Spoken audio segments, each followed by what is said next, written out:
Jubilee Hills BRS MLA Maganti Gopinath నేడు తీవ్ర అస్వస్థతకు గురయ్యారు. ఆయన్ను చికిత్స కోసం ఏఐజీ హాస్పిటల్కు కుటుంబ సభ్యులు తరలించారు. ప్రస్తుతం ఆయనకు చికిత్స కొనసాగుతున్నది. అయితే వైద్యులు ఎంత ప్రయత్నించినప్పటికీ ఆయన ప్రాణాలను కాపాడలేకపోయారు. చికిత్స పొందుతూ మాగంటి హాస్పిటల్లోనే మరణించారు. విషయం తెలిసిన వెంటనే మాజీ మంత్రి హరీష్ రావు, పలువురు బీఆర్ఎస్ నేతలు హాస్పిటల్కు చేరుకున్నారు. జూబ్లీహిల్స్ బీఆర్ఎస్ ఎమ్మెల్యే మాగంటి గోపీనాథ్ నేడు తీవ్ర అస్వస్థతకు గురయ్యారు.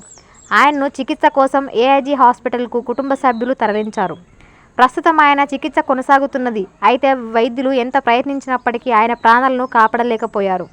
చికిత్స పొందుతూ మాగంటి హాస్పిటల్లోనే మరణించారు.